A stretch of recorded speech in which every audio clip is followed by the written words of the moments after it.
In American history, there are crimes that become famous and crimes that get buried. In 1876, 11 years after Abraham Lincoln was assassinated, criminals entered Oak Ridge Cemetery in Springfield, Illinois, at night, with a plan so disturbing it sounds fictional. They weren't there to vandalize the tomb. They weren't there to steal valuables. They were there for Lincoln. And what happened next triggered one of the most extreme security decisions ever made for a U.S. president's grave.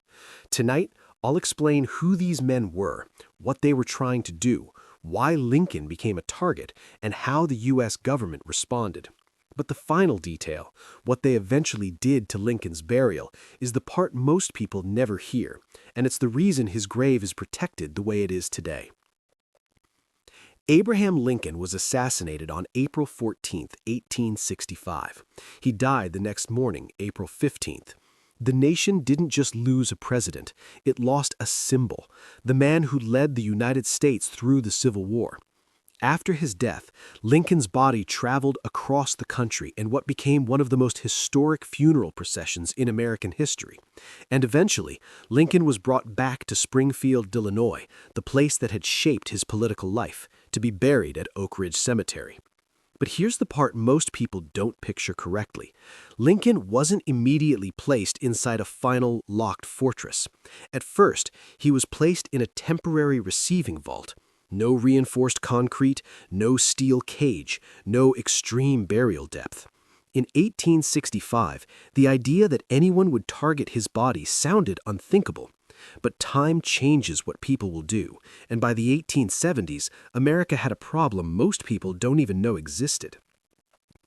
To understand what happened next, you have to understand 19th century America.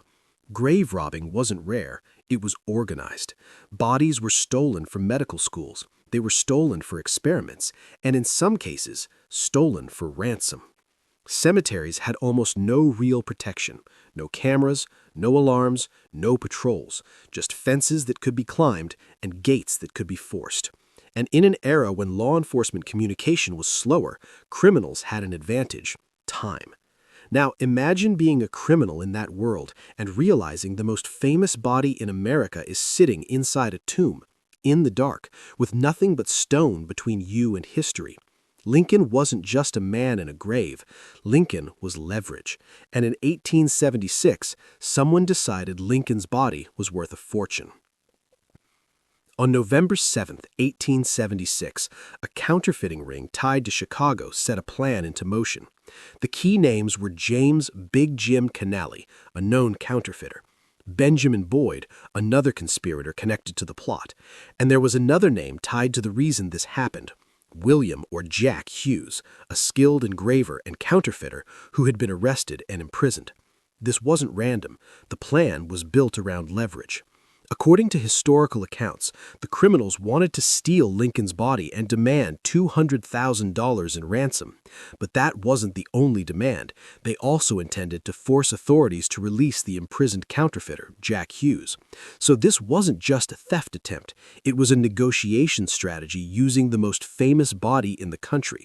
But here's the twist: because the U.S. government was already inside their world. The U.S. Secret Service wasn't created to guard presidents, it was created to fight counterfeit money.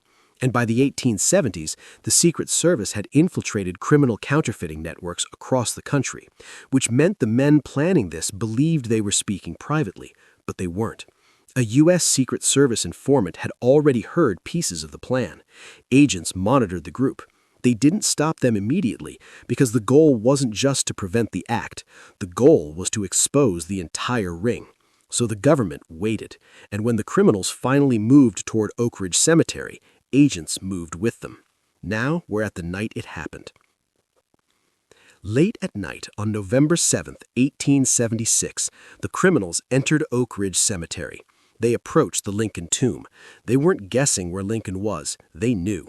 They brought tools, they brought confidence, and they believed they had time. They began trying to break into the tomb, but the stone was heavy and the work was louder than expected. At the same time, federal agents were close enough to hear the struggle. The criminals realized something was wrong, and before the agents could fully close in, the suspects escaped into the darkness. Lincoln's body was still there, but the message was now undeniable. It could happen again. And after that night, Lincoln didn't stay where he was. After the attempted theft, officials did something that sounds unbelievable. They moved Lincoln's body, in secret, not once, multiple times. Only a small group of trusted men knew the locations. For a period, Lincoln's coffin was hidden inside the cemetery grounds, kept out of reach and out of sight. Historical accounts describe his coffin being concealed under materials like lumber and placed in unmarked spots.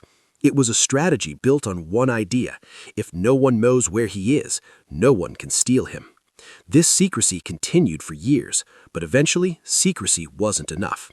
In 1901, the Lincoln tomb was reconstructed, and officials made a permanent decision. Lincoln's coffin was secured inside a protective enclosure, placed deep beneath the tomb floor, and sealed with layers that made theft physically impossible. This is where the concrete comes in. Concrete wasn't used to preserve the body. It was used for one reason: security.